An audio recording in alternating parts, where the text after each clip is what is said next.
সম্মানিত দর্শক, দিল্লিতে অবস্থানরত বাংলাদেশের সাবেক প্রধানমন্ত্রী শেখ হাসিনা তার জবান কোনো অবস্থাতেই বন্ধ করা যাচ্ছে না। ফুসফাস করে তিনি কথা বলেই চলেছেন, একের পর এক সাক্ষাৎকার দিয়েই যাচ্ছেন।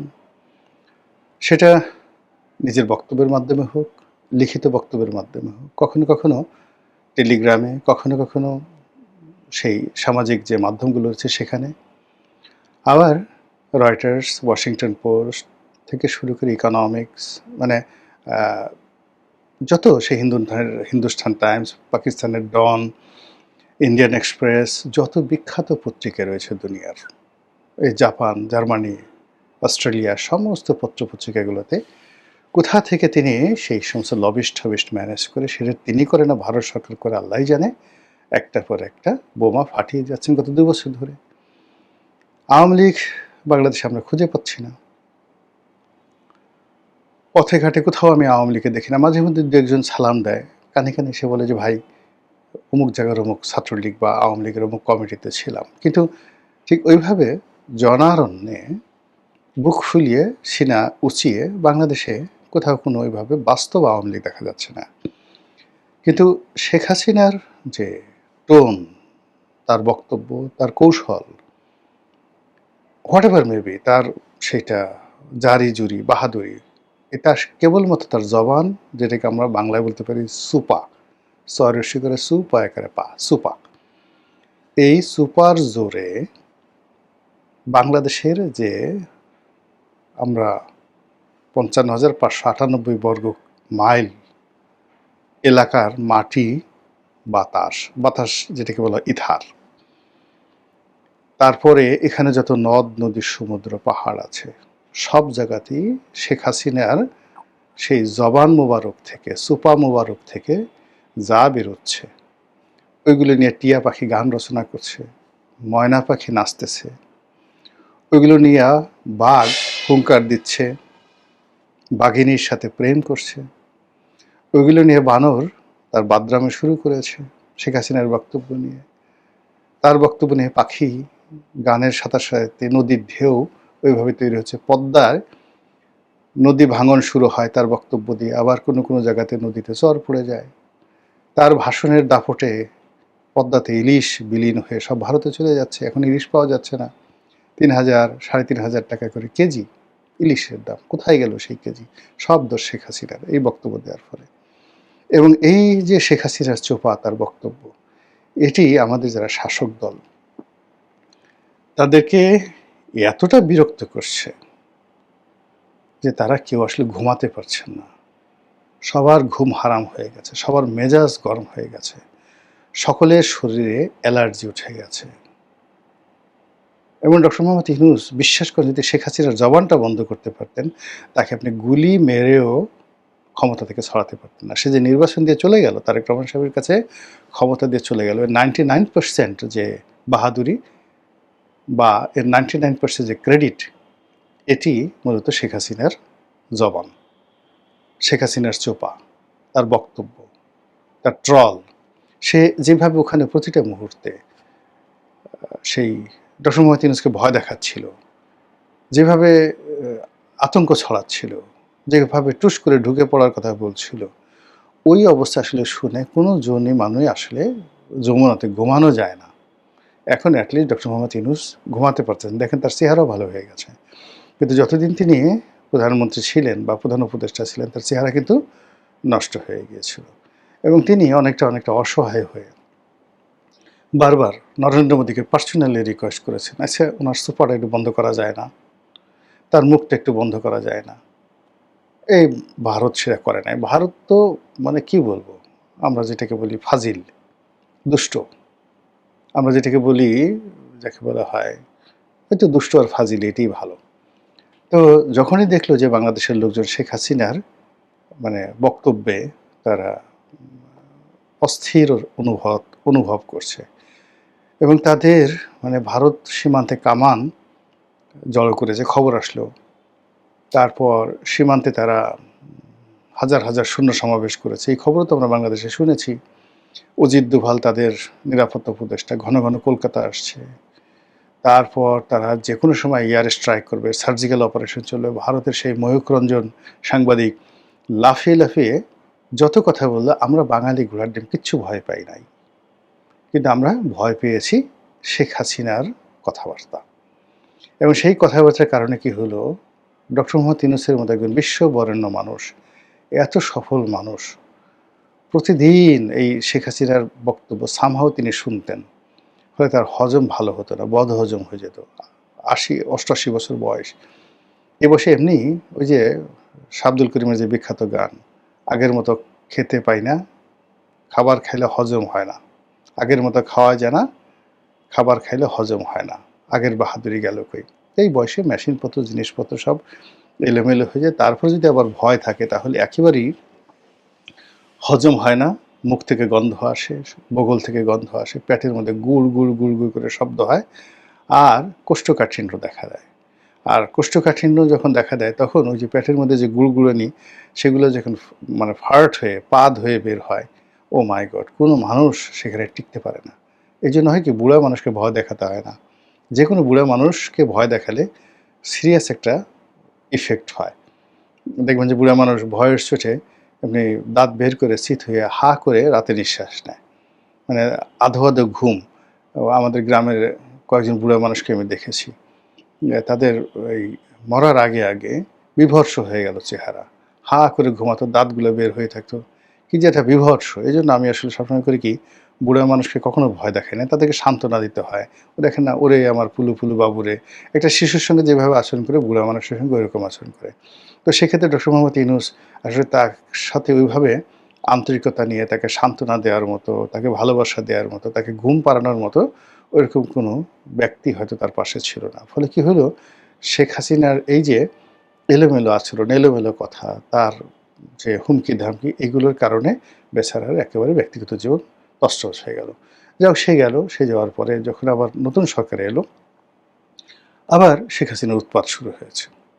প্রথম মাসখানেক বোধহয় একটু বন্ধ ছিল। আমরা ধারণা করেছিলাম হয়তো সরকারের সঙ্গে তার একটা লেনাদেনা হয়েছে বা একটা বোঝাপড়া হয়েছে, বা তিনি যেটি এর আগে বলেছিলেন যে জামাতকে ঠেকানোর জন্য, একটি মৌলবাদী শক্তিকে ঠেকানোর জন্য তিনি তার নেতাকর্মীদেরকে নির্দেশ দিয়েছেন বিএনপিকে ভোট দেওয়ার জন্য। সেক্ষেত্রে তারেক রহমান সাহেবের সফলতা, তার অভিষেক, তারপর বিএনপি সরকারের এই যে কার্যক্রম, এগুলো নিয়ে শেখ হাসিনা মোটামুটি ১ মাস একটা, যাকে বলা হয়, গ্রেস পিরিয়ড তিনি দিয়েছিলেন।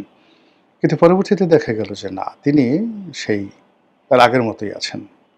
কোনো অবস্থায় তার একটু পরিবর্তন হয়নি। ইউনূসের জমানাতে যেভাবে জ্বালাতেন, এরশাদের জমানাতে যেভাবে জ্বালাতেন, বেগম জিয়ার জমানাতে যেভাবে জ্বালাতেন, ঠিক একইভাবে এখন বেচারা তারেক রহমান সাহেব তাকেও জ্বালাচ্ছেন।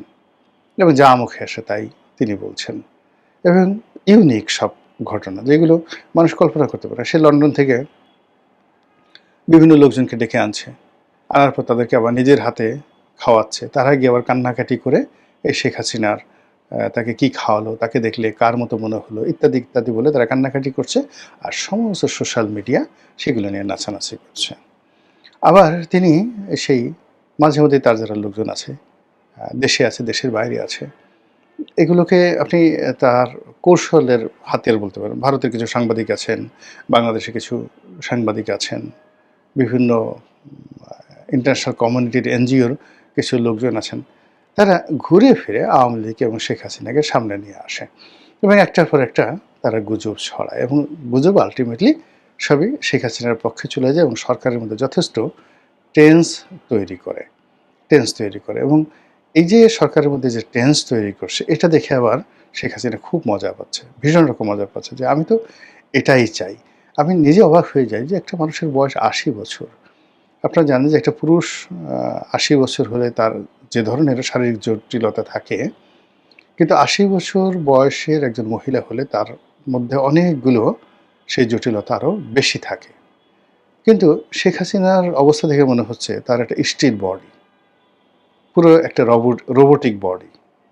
এর মধ্যে কোনো রকম সমস্যা নাই, ডায়াবেটিস নেই, ব্রঙ্কাইটিস নেই, নিউমোনিয়া নেই, হাঁটু ব্যথা নেই, মাথা ব্যথা নেই। মানে কি অবস্থা, মানে কোনো রকম সমস্যা নেই, কণ্ঠস্বর মানে বাংলাদেশে থাকতে তার যে কণ্ঠস্বর ছিল সেটা কিছুটা হলেও কাঁপা কাঁপা এলোমেলো ছিল, কিন্তু এখন দিল্লিতে যাওয়ার পর তার কণ্ঠটা এত দৃঢ় হয়ে গেছে, এখন গম গম গম গম করে কথা বলছে, মনে হয় যেন তার বয়স এখন 50 বা 55 বছর। এগুলো সহ্য করা যায় বলেন তো? এগুলো শুনলেই তো কেমন লাগে, মেজাজটা গরম হয়ে যায়, অস্থিরতা তৈরি হয়ে যায়, হাত পিত্তস্তুর হয়ে যায়, মনে হয় যে ওরে একটা চিৎকার দেয়, ওরে বাবা গো, ওরে মা গো। এখন এগুলো শুনলে তো মানুষজন বাজে কথা বলবো যে তুমি এ ধরনের কী হচ্ছে, তো এই পরিস্থিতি তৈরি হচ্ছে। তো এইরকম সবই ভালো ছিল। এখন সেই আগস্ট মাসের 5 তারিখে যেদিন তিনি বাংলাদেশ থেকে হেলিকপ্টারে করে চলে গেছেন, তার বক্তব্য হলো তিনি লেজারে গেছেন, তিনি আজ প্রাইম মিনিস্টার হিসেবে গেছেন, তাকে সরকারি হেলিকপ্টারে করে সেখানে ভারতীয় সরকার প্রোটোকল দিয়ে তাকে নিচ্ছে, আর বাংলাদেশ সরকার থেকে প্রোটোকল দিয়ে পাঠিয়েছে। তো কে বলছে সে পালিয়েছে? আর আমরা বলছি আরে দুপুরের খাবার খেতে পারো নাই, আরেকটু হলে জনগণ গণভবনে ঢুকে যেত, ঢুকে পড়ে তোমাকে তোমার লোকজন সহকারে পাড়িয়ে মেরে ফেলতো। এইভাবে আমরা গালাগালি করছি, তারপর আমরা বলছি যে তুমি আসতে চাও আসো, এয়ারপোর্ট থেকে, নাহিদ ইসলাম বলছে এয়ারপোর্ট থেকে ধরে এনে ডাইরেক্ট ফাঁসিতে টানানো হবে। তিনি অবশ্য বলেন না যে এয়ারপোর্টে, তো বলতে পারতেন যে আমরা আসলে শেখ হাসিনার জন্য এয়ারপোর্টে একটা ফাঁসির মঞ্চ তৈরি করবো। তিনি বরং বলছেন যে ওখান থেকে তাকে গ্রেপ্তার করে এনে আমরা তাকে সরাসরি ফাঁসির মঞ্চে নিয়ে যাব। এখন ফাঁসির মঞ্চটা যে কোথায় হবে, এটা কি গুলিস্তানে হবে, জিরো পয়েন্টে হবে, বঙ্গভবনে হবে, যমুনার সামনে হবে, নাকি কারাগারের মধ্যে হবে, এটা অবশ্যই নাহিদ ইসলাম বলেননি। ওদিকে সরকারের একজন উপদেষ্টা, তথ্য উপদেষ্টা রয়েছেন, তিনি বলেছেন যে আমরা তাকে বেঁধে আনতে চাই। বোঝার চেষ্টা করুন, দিল্লি থেকে শেখ হাসিনাকে হাত পা বেঁধে, হাতে হাতকড়া, পায়ে ডান্ডাবেড়ি, একেবারে সেই সিনেমাটিক অবস্থাতে তাকে সেইভাবে আমরা সেখান থেকে আনতে চাই, আমরা সেভাবে আনবো। এখন সে যদি স্বেচ্ছায় বাংলাদেশে আসতেছে, তা আসুক, আসুক, কামন। আপনি চিন্তা করুন, এই যে কথাগুলো আপনি দেখেন, এই কথাগুলো একটা উত্তেজনার ফসল, অস্থিরতার ফসল, এবং এইটার জন্য ওই উপদেষ্টার কোনো দায় নাই। এই যে নাহিদ ইসলাম যে কথা বললেন, নাহিদ ইসলাম নির্দোষ লোক, তার কোনো দায় নেই, সব দোষ শেখ হাসিনার। এ কারণে সেই মাঝে মধ্যে এই কথাগুলো বলছে। এখন এই বর্তমান অবস্থাতে দেখেন, সে আবার এই 5 তারিখে সেই কি বলবে না বলবে, কি করবে না করবে, দিল্লিতে কি একটা অনুষ্ঠান করবে, সেটি নিয়ে সরকারের যারা লোকজন আছেন তাদের মেজাজ গরম হয়ে গেছে, মন খারাপ হয়ে গেছে, মেজাজ ঠিক রাখা যাচ্ছে না, অস্থিরতায় ভুগছে। ফলে সরকারের একজন কর্তা ব্যক্তি, ভারতের যে রাষ্ট্রদূত বাংলাদেশে আছেন মন্ত্রী পদমর্যাদায়, দীনেশ ত্রিবেদী, তার সঙ্গে দেখা করলেন, মানে দীনেশ ত্রিবেদীকে ডেকে আনলেন বা তিনি এলেন। এখন দীনেশ ত্রিবেদীর কাছে বললেন যে আপনি এই শেখ হাসিনার এই ভাষণ শাসন দেওয়া বন্ধ করেন। সে ওখানে বসে যদি রাজনৈতিক কর্মকাণ্ড করে, কথাবার্তা বলে, তাহলে এটা আপনার আমার সম্পর্কটা ভালো হবে না, বাংলাদেশের সাথে সম্পর্কটা ভালো হবে না। এবং ঠিক একই কিন্তু বিরক্ত হয়ে গেছিল ইনুস সাহেব। এখন ভারত তো এই যে বলে যে হ্যাঁ হ্যাঁ, মনে মনে উপরে বলে হ্যাঁ হ্যাঁ দাদা, আপনি যেটা বলেছেন ঠিকই, আমরা কোনো কাজ করতে তাকে দেবো না, দেবো না, দেবো না, তবে ওরা বলে দেবো না, তাকে আটকে রাখবো এবং খাবার দাবারও কমায় দেবো, এবং আপনাদের ইচ্ছা অনুযায়ী সব কিছু হবে, চিন্তা করবেন না।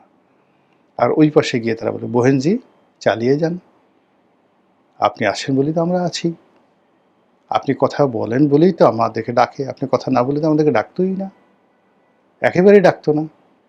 আমরা এই যে এখনও যে কিছুটা প্রাসঙ্গিক আছি, আপনি আমাদের কাছে আছেন, আপনি যদি জেলখানাতে থাকতেন, তাহলে বাংলাদেশে যারা লোকজনরা আছে তারা ভারত নামক যে একটা রাষ্ট্র আছে, দিল্লির নামক যে একটা রাজধানী আছে, নরেন্দ্র মোদী নামক যে একজন প্রধানমন্ত্রী আছে, এটা বাংলাদেশের মানুষ ভুলেই যেত। আমরা যে এখন কথায় কথায় ভারতকে স্মরণ করছি, ভারতকে গুরুত্বপূর্ণ মনে করছি, due to Sheikh Hasina, because Sheikh Hasina is there, ওরা সেখানে আছে। এই জন্য ওখানকার দাদারা বলে যে আমরা ওখানে যা বলি ওগুলো না, আপনি মনে কিছু করবেন না গো দিদি, আপনি আপনার মতো চালিয়ে যান গো। তার প্রেক্ষিতে কি হচ্ছে, উঠতে বসতে আমরা এই শেখ হাসিনার জবান দ্বারা নির্যাতিত হচ্ছি, নিপীড়িত হচ্ছি। কখন যে কার অবস্থা কি হয়, কখন যে তার এই বক্তব্য শুনে আমরা হার্ট অ্যাটাকে পড়ি, আল্লাহই জানে। আসসালামু আলাইকুম রহমতুল্লাহি ওয়া বারাকাতুহু।